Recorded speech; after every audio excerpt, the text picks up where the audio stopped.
Todos los días yo tengo 2, 3 y hasta 5 reuniones con las personas de los ámbitos más diversos. Jueces, narcotraficantes, políticos, empresarios y la chismosa de tu barrio. Sí, la chismosa de tu barrio habla conmigo. Ese es mi trabajo. Porque yo busco información, pero una información muy específica, que es sobre los delincuentes de cuello blanco, los expertos en la corrupción, el lavado, el narcotráfico, el fraude corporativo, los llamados delincuentes de cuello blanco que se visten así. No se visten como en las series de televisión. Todos los días, por esto, me tengo que reunir además y hablo con mis editores, porque tenemos que cruzar información y tratar de separar lo que son datos de versiones. Y esto es bastante más difícil de lo que parece, porque les garantizo que la realidad en este país supera la ficción. Solo en esta vida paralela es que, por ejemplo, es posible que uno de los más grandes operadores judiciales de los últimos 25 años reciba a sus invitados, sea para hablar de un gobierno o de otro, en el quincho de su casa, rodeado de 2 pósters, una caja de vidrio y un persuasor. Póster número 1, Al Pacino en Cara Cortada. Póster número 2, Marlon Brando en El Padrino. Caja de vidrio con un teléfono celular dorado. ¿Recuerdan los viejitos, los zapitos? Que cuando le preguntás te dice, ese era el teléfono celular que yo solo usaba con el número 1. El día que el número 1 murió, decidí que este teléfono no se podía volver a tocar. Y el persuasor es un bate de aluminio de 1,20 m que él mismo aclara que es para que, si alguno de sus invitados se desubica, ponerlo en orden. Este señor es apenas uno de los que se mueven por los sótanos de la Argentina. En estos sótanos es donde yo trabajo.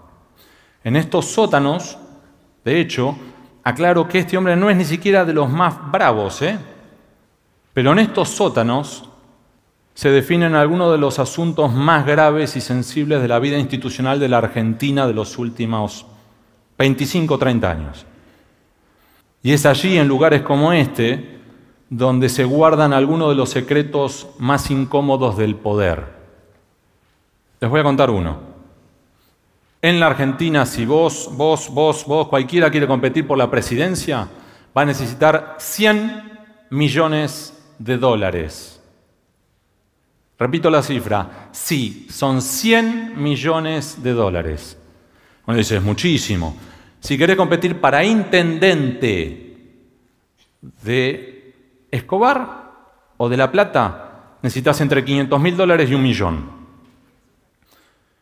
En algunas ciudades, el comprar tu puesto para el tercer lugar en la lista de concejales de una ciudad mediana cuesta $100.000. Y aclaro algo, esto lo saben todos, Esto no es algo que es muy difícil de conseguir. Lo saben los políticos, lo saben los empresarios, lo saben los narcos, lo saben todos. De hecho, como lo saben también los organismos de control que deberían controlar. Por eso, el año que viene nosotros vamos a encarar una campaña presidencial. Salvo que o la economía o alguna reforma legislativa de último momento o que las investigaciones judiciales que ahora tenemos en marcha modifiquen esto, todo aquel que quiera competir por la presidencia, llegar a la Casa Rosada, necesita 100 millones de dólares. Por eso es que solemos definir al financiamiento electoral como el pecado original de la política. Arrancaste pecando. Vos podés tener muy buenas intenciones, grandes ideas, los pies los vas a tener que llenar de barro. ¿Qué significa esto en la práctica?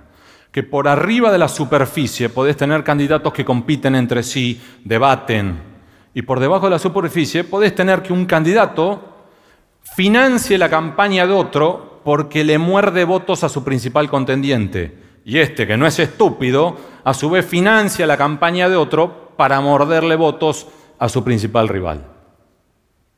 Del mismo modo que otra verdad incómoda del poder es que como se necesitan fortunas y fortunas que a su vez si cumplís con la legislación vigente no podés recaudar esos 100 millones de dólares, tenés que pedir que la inmensa mayoría del dinero, se calcula que el 90%, sea en negro.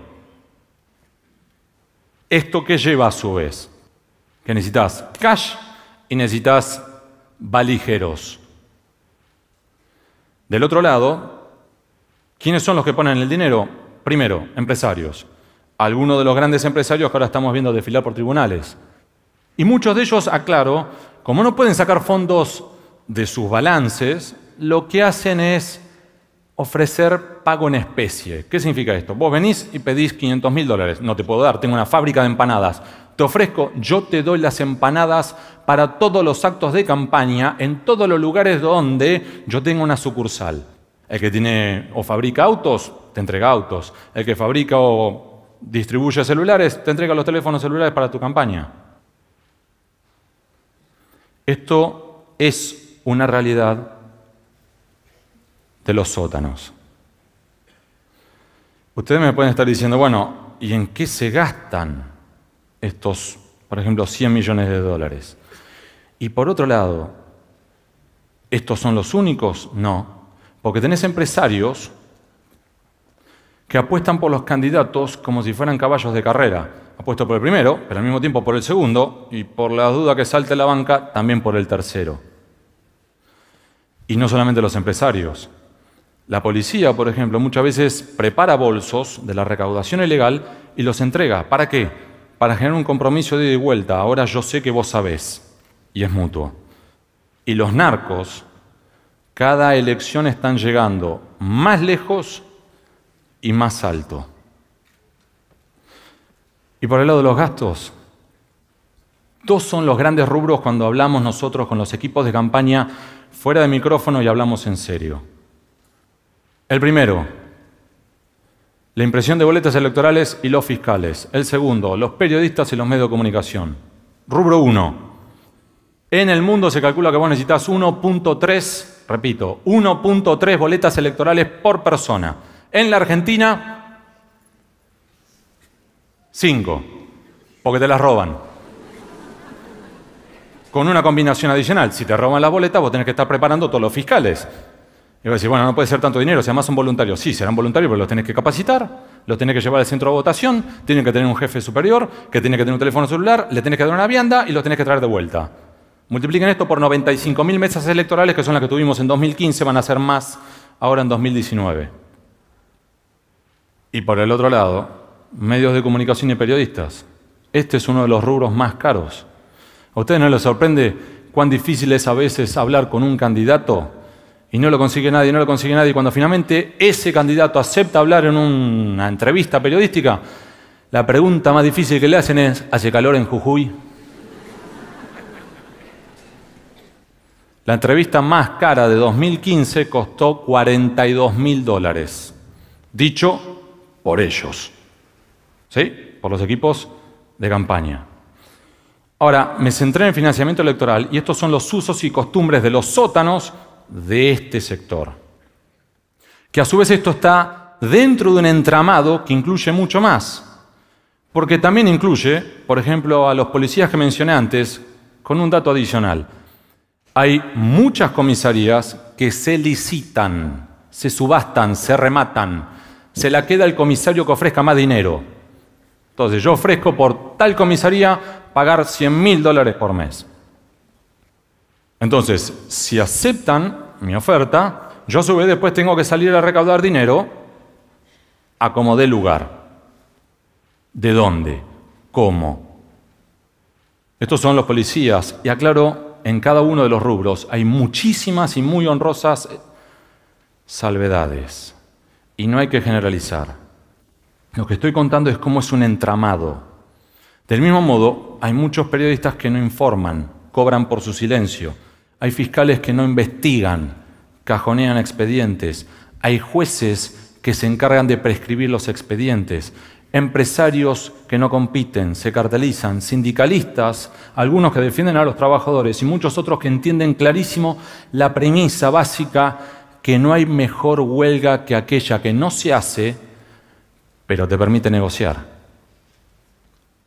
Por eso, si tenemos un entramado de este tipo, que es donde nosotros, este es nuestro trabajo, y hablo de mí y de muchos otros colegas, si este es el entramado que tenemos, es un error quedarse solamente en los personajes propios de película de clase B. Hombres que revolean bolsos de dinero en un convento o que andan manejando Ferraris. Porque estos hombres son en realidad muchas veces solo la punta de un iceberg, que es mucho más profundo y que incluye a lo que nosotros denominamos el poder permanente. Y les voy a dar una anécdota sobre esto. Una vez hablando con un veterano ex secretario de Finanzas, él me contaba que en su primera semana en el Ministerio de Economía él no sabía ni manejar la botonera del teléfono. Entonces, recibe a los banqueros, se tuvo que levantar, le pedí a la secretaria, por favor, convoque al mozo. Viene el mozo y el mozo le dice, ¿qué se va a servir? Le dice, un té con limón. Se dio vuelta, miró a los banqueros y le dice, lo de siempre, ¿no? ¿Quién está de paso? ¿Quién es permanente? Ahora, ¿esto es algo propio solo de la Argentina? No. Y de hecho allí tenemos los casos de Perú, de Italia, de Brasil en las últimas décadas, que además nos muestran que tuvieron problemas de corrupción sistema o megacorrupción o corrupción estructural, son como se las suele denominar, y también tuvieron después los problemas posteriores. ¿Cuáles? Que por ejemplo en Italia tenían la Tangentópolis, que se investigó con el Manipulite, y terminaron con un premier italiano correteando menores de edad por una finca romana. O terminamos ahora en Brasil, después del Lava Jato, con un presidente electo extrema derecha, defensor de la dictadura, xenófobo y racista. Y este es uno de los riesgos que tenemos nosotros aquí en la Argentina. Salir de un problema para terminar en un problemón. Este es un riesgo. El otro es caer en el gatopardismo. ¿Qué significa esto? Simular cambios que no ocurren. Y esto es una dicotomía entre lo que es la Argentina real y la Argentina teórica. En la Argentina teórica tenemos una oficina anticorrupción. En la Argentina real, ahora cambió, pero en la Argentina real, la oficina anticorrupción tiene 2 sedes. Una de las 2 sedes no tenía internet. Se colgaba del wifi del bar de la esquina. El día del gastronómico, cerraba el bar, no tenían wifi, no había internet. Todos ustedes con los teléfonos celulares tienen más capacidad de búsqueda que toda esa oficina, toda esa área de la oficina anticorrupción. Ejemplo 1. Ejemplo 2. La justicia electoral, los encargados de controlar todos los verdaderos gastos e ingresos de todo candidato electoral, tiene el llamado Cuerpo Nacional de Auditores. Son los encargados de controlar todos los ingresos, todos los gastos de todos los candidatos, de todos los partidos en todos los ciclos electorales, de cada 2 años. ¿Saben cuántos son? Y aclaro, son muy buenos. ¿Saben cuántos son? 7. Tuvieron que, por expediente administrativo, pedir una fotocopiadora. Una sola vez, les voy a contar una intimidad, papá me vino a ver una charla. Terminó y me dijo, mijito, lo tuyo es brillante, pero depresivo. Trata de subirlo un poco porque para agarrarse el dedo con la puerta. Además la presión de papá es esta. Por lo tanto, respetando la promesa que le hice a mi padre, les cuento. ¿Es posible corregir esto? Sí. ¿Es difícil? Mucho. Y en realidad abrevo de lo que ya han aprendido otros, como el gran investigador de la investigación italiana, el Manipulite, Antonio Di Pietro, que para hacer una idea del coraje que tuvo, se tuvo que ir a vivir a otro país. Marco Canale era su nombre falso, mientras que lo buscaban para matarlo.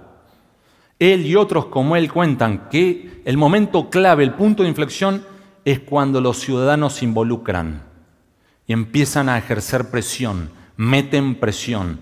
Él lo que cuenta es, solo puede cambiar cuando los italianos dijeron basta. Y esto es posible. Si nosotros lo hacemos y metemos presión, podemos lograr la reforma electoral que imponga la boleta única, terminamos con el robo de boletas, o sacar a la Oficina Anticorrupción de la órbita del Poder Ejecutivo, y muchos otros ejemplos, muchísimos.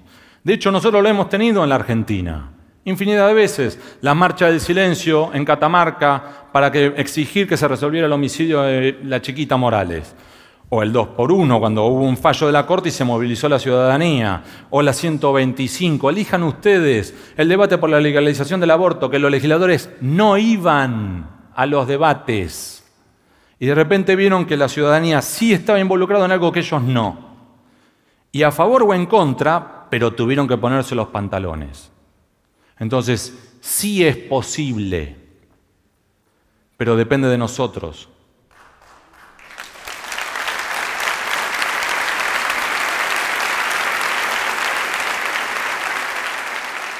Porque va a depender de nosotros y va a depender de meter mucha presión, es que es clave el esfuerzo cotidiano.